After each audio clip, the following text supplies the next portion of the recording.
శ్రీ మహాగణాధిపతయే నమః, శ్రీమాత్రే నమః. మాచిరాజు భక్తి ప్రేక్షకులందరికీ నమస్కారం. మార్చి 3వ తేదీ లక్ష్మీ జయంతి సందర్భంగా ఎలాంటి విధి విధానాలు పాటించాలో, లక్ష్మీ జయంతికి ఆగమ శాస్త్రంలో చెప్పబడిన ప్రాధాన్యత ఏంటో, లక్ష్మీ జయంతి రోజు శ్రీ మహాలక్ష్మీదేవిని ఏ విధంగా పూజిస్తే సమస్త శుభ ఫలితాలు చేకూరుతాయో ఈ వీడియోలో మనం తెలుసుకుందాం. ఫాల్గుణ మాసంలో వచ్చే పౌర్ణమి తిథికి ప్రత్యేకమైన ప్రాధాన్యత ఉంది. ఎందుకంటే ఫాల్గుణ మాసంలో వచ్చే పౌర్ణమి తిథిని లక్ష్మీ జయంతి పర్వదినంగా జరుపుకోవాలని ధర్మసింధు, నిర్ణయ సింధు ఇలాంటి ప్రామాణిక గ్రంథాలన్నీ తెలియజేస్తున్నాయి. మరి ఫాల్గుణ పౌర్ణమిని లక్ష్మీ జయంతిగా ఎందుకు జరుపుకోవాలంటే, దేవతలు దానవులు క్షీరసాగర మథనం చేసినప్పుడు ఆ క్షీరసాగర మథనంలో శ్రీ మహాలక్ష్మీదేవి ఫాల్గుణ మాసంలో వచ్చే పౌర్ణమి రోజు ఆవిర్భవించిందని కొన్ని పౌరాణిక గ్రంథాలు తెలియజేస్తున్నాయి. అయితే ఇక్కడ మనకి కొన్ని సందేహాలు వస్తాయి. ఆ సందేహాలు ఏంటంటే, దీపావళి రోజు లక్ష్మీదేవి దీపం రూపంలో ఆవిర్భవించిందని, అలాగే ఇంకొకసారి శ్రావణ మాసంలో ఆవిర్భవించిందని, ఇలా రకరకాలుగా చెప్తూ ఉంటారు. మరి లక్ష్మీదేవి ఎప్పుడు పుట్టిందనే సందేహం చాలా మందికి వస్తుంది.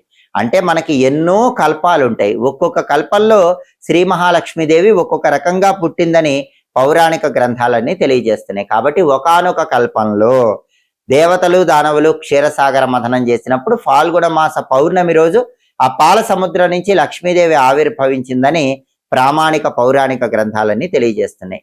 2026వ సంవత్సరంలో మార్చి 3వ తేదీ మంగళవారం లక్ష్మీ జయంతి వచ్చింది. ఆ రోజు లక్ష్మీదేవిని ప్రత్యేకమైన విధి విధానాలతో పూజించినట్లయితే సంవత్సరం మొత్తం లక్ష్మీదేవి అనుగ్రహానికి సులభంగా పాత్రలు కావచ్చు.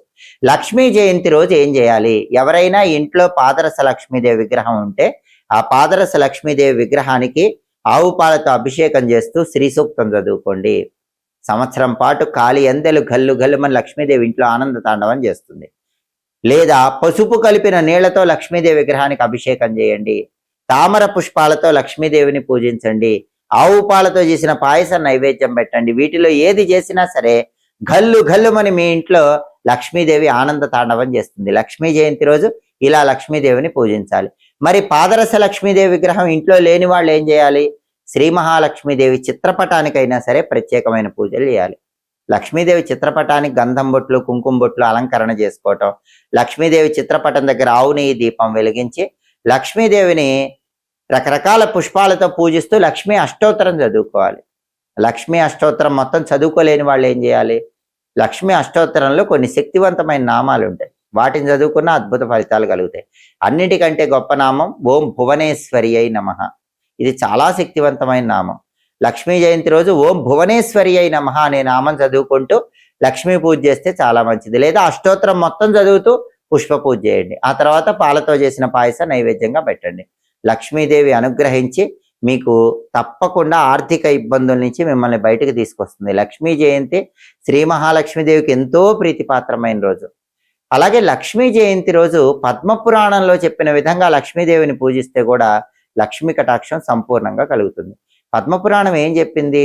లక్ష్మీదేవి ఒక్కొక్క మన్వంతరంలో ఒక్కొక్క రకంగా పుట్టిందని పద్మపురాణంలో చెప్పారు. ఔత్తమ అనే పేరు కలిగిన మన్వంతరంలో లక్ష్మీదేవి నీళ్ల నుంచి పుట్టింది. ఔత్తమ మన్వంతరంలో నీళ్ల నుంచి పుట్టింది కాబట్టి నీళ్లతో లక్ష్మీదేవి విగ్రహానికి అభిషేకం చేసుకుంటే అనుగ్రహిస్తుంది. అయితే లక్ష్మీదేవికి వట్టి వేళ్ళు అని ఉంటాయి, అవి చాలా ఇష్టం. వట్టి వేళ్ళు నీళ్లలో కలిపి ఆ వట్టి వేళ్ళు కలిపి నీళ్లతో లక్ష్మీదేవి విగ్రహానికి అభిషేకం చేస్తే తొందరగా అనుగ్రహిస్తుంది. అయితే వట్టి వేళ్ళు అందరికీ లభించవు, అన్ని చోట్ల దొరకవు. అటువంటిప్పుడు ఏం చేయాలి? అష్టద్రవ్య అభిషేకం లక్ష్మీదేవి విగ్రహానికి చేయాలి. అష్టద్రవ్య అభిషేకం అంటే పెరుగు, తేనె, నెయ్యి, అక్షింతలు, గరికపోసలు, నువ్వులు, దర్భలు, పువ్వులు ఈ 8ంటిని కలిపి నీళ్లలో ఆ నీళ్లతో లక్ష్మీదేవి విగ్రహానికి అభిషేకం చేయాలి. దీన్ని అష్టద్రవ్య అభిషేకం అంటారు. దీనివల్ల అష్టైశ్వర్యాలు లక్ష్మీదేవి కలిగింపజేస్తుంది.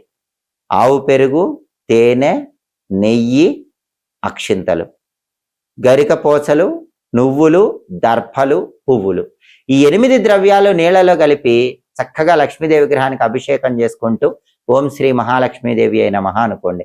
అష్టలక్ష్ముల సంపూర్ణమైన అనుగ్రహం కలుగుతుంది. అష్టదరిద్రాలు తొలగిపోయి అష్టైశ్వర్యాలు కలుగుతాయి. కాబట్టి ఔత్తమ మన్వంతరంలో చెప్పిన విధంగా ఇలా లక్ష్మీదేవిని పూజించాలి. ఇంకొక మన్వంతరం ఉంది, రైవత మన్వంతరం అంటారు.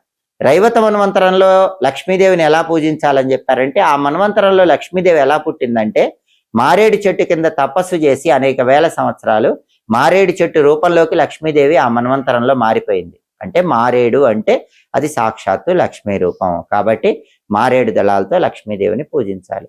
గంధం మారేడు దళాలకు రాసి, గంధం రాసిన మారేడు దళాలతో లక్ష్మీదేవికి పూజ చేస్తూ ఓం బిల్వ నిలయాయే నమః అని జపించుకోవాలి.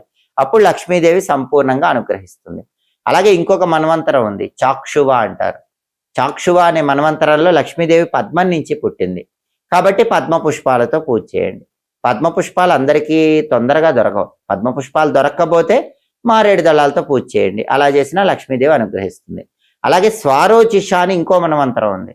ఆ మన్వంతరంలో లక్ష్మీదేవి ఎలా పుట్టిందంటే అగ్ని నుంచి పుట్టింది. అగ్ని నుంచి స్వారోచిష అనే మన్వంతరంలో పుట్టింది కాబట్టి లక్ష్మీదేవి అనుగ్రహం కోసం ఆగ్నేయ దీపాన్ని లక్ష్మీ జయంతి రోజు వెలిగించాలి. చక్కగా అందరూ స్నానం చేశాక మీ ఇంట్లో హాల్లో ఆగ్నేయ మూల ఒక పీట పెట్టండి. ఆ పీటకు పసుపు రాసి కుంకుమ బొట్లు పెట్టి ఆ పీట మీద బియ్య పిండితో లక్ష్మీదేవికి చాలా ఇష్టమైన అష్టదళ పద్మం ముగ్గు వేయండి. 8 దళాలున్న పద్మం ముగ్గు వేయండి. స్వస్తిక్ అంటే లక్ష్మీదేవికి ఇష్టం కాబట్టి పీట మీద స్వస్తిక్ ముగ్గు కూడా వేయండి. ఆ పీట మీద మట్టి ప్రమిద ఉంచి మట్టి ప్రమిదలో ఆవు నెయ్యి పోసి 2 ఒత్తులు వేసి ఆ 2 ఒత్తులు కూడా ఆగ్నేయం వైపు వెలిగేలాగా దీపం పెట్టండి. దీన్ని ఆగ్నేయ దీపం అంటారు. ఎందుకంటే లక్ష్మీదేవి స్వారోచిష అనే మన్వంతరంలో అగ్ని నుంచి పుట్టింది, అగ్ని శక్తిగా పుట్టింది. అందుకని ఆగ్నేయ మూల దీపం పెడితే లక్ష్మీదేవి అనుగ్రహిస్తుంది. ఇదంతా మనకి ఎక్కడ చెప్పారంటే పద్మ పురాణంలో చెప్పారు. కాబట్టి స్వారోచిష, ఔత్తమ, రైవత, చాక్షువ ఇలా ఒక్కొక్క మన్వంతరంలో లక్ష్మీదేవి ఒక్కొక్క రకంగా పుట్టింది. కాబట్టి లక్ష్మీదేవి ఎలా పుట్టిందో అలా లక్ష్మీదేవిని పూజిస్తే లక్ష్మీ జయంతి రోజు లక్ష్మీ కటాక్షం సంపూర్ణంగా కలుగుతుంది. ఒకానొక కల్పంలో మాత్రం పాల సముద్రం నుంచి లక్ష్మీదేవి పుట్టిన రోజు ఫాల్గుణ పౌర్ణమి. అందుకే లక్ష్మీ జయంతి అనే పేరుతో తప్పకుండా ఇలా లక్ష్మీదేవిని పూజించాలి.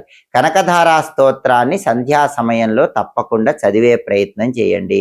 తెలుపు వస్త్రాలు ధరించి తూర్పు వైపు కూర్చొని కనకధారా స్తోత్రాన్ని ఎవరైతే లక్ష్మీ జయంతి రోజు సాయంకాలం 5:15 నుంచి 5:45 మధ్యలో చదువుతారో వాళ్ళకి సంపూర్ణంగా దారిద్ర్య బాధలన్నీ తొలగింపజేసుకొని శ్రీ మహాలక్ష్మీదేవి అనుగ్రహానికి సులభంగా పాత్రలు కావచ్చు. ఈ స్తోత్రాలు చదువుకోవటం, పూజలు చేయటం ఇవన్నీ చేయలేని వాళ్ళు ఏం చేయాలంటే, మగవాళ్ళైతే లక్ష్మీ కమలవాసిన్యై స్వాహ, దీన్ని విమల మంత్రం అంటారు. ఆడవాళ్ళైతే ఓం శ్రీం శ్రీయై నమః ఇలా మంత్రాలు చదువుకున్నా మంచిదే. ఏ పూజలు చేయలేము అనుకున్న వాళ్ళు మగవాళ్ళైతే లక్ష్మీ కమలవాసిన్యై స్వాహ అని ఆ రోజు వీలైనన్ని సార్లు అనుకోండి. ఆడవాళ్ళైతే ఓం శ్రీం శ్రీయై నమః అనే మంత్రాన్ని వీలైనన్ని సార్లు అనుకోండి. ఇలా పూజించడం ద్వారా శ్రీ మహాలక్ష్మీదేవి సంపూర్ణమైన అనుగ్రహానికి పాత్రలు కండి. అలాగే ఆ రోజు వీలైతే ఎక్కడైనా మారేడు మొక్క నాటితే కూడా చాలా మంచిది. లేదా ఎక్కడైనా దగ్గరలో మారేడు చెట్టు ఉంటే ఆ మారేడు చెట్టు దగ్గరకు వెళ్ళి దీపం పెట్టడం, మారేడు చెట్టుకు ప్రదక్షిణలు చేయటం ద్వారా శ్రీ మహాలక్ష్మీదేవి సంపూర్ణమైన అనుగ్రహానికి ప్రతి ఒక్కరూ సులభంగా పాత్రలు కావచ్చు. చాలా శక్తివంతమైన రోజు మార్చి 3వ తేదీ మంగళవారం, ఫాల్గుణ పౌర్ణమి, లక్ష్మీ జయంతి. ఈ అవకాశాన్ని సద్వినియోగం చేసుకుని ప్రతి ఒక్కరూ లక్ష్మీదేవి సంపూర్ణమైన కరుణా కటాక్ష వీక్షణాలకు సులభంగా పాత్రలు కండి. ఎప్పటికప్పుడు పండుగల సందర్భంగా ఆసక్తికరమైన విశేషాంశాలు తెలుసుకోవాలంటే మాచిరాజ్ భక్తి ఛానల్ తప్పకుండా చూడండి. మా వీడియోస్ మీకు నచ్చినట్లయితే మా ఛానల్ లైక్ చేయండి, కామెంట్ చేయండి. మా ఛానల్ వీడియోస్ 10 మంది మిత్రులకు షేర్ చేయండి. మా ఛానల్ సబ్స్క్రైబ్ చేసుకోండి. పక్కన ఉన్న బెల్ సింబల్ నొక్కటం మాత్రం మర్చిపోకండి. సర్వే జనాః సుఖినో భవంతు. స్వస్తి.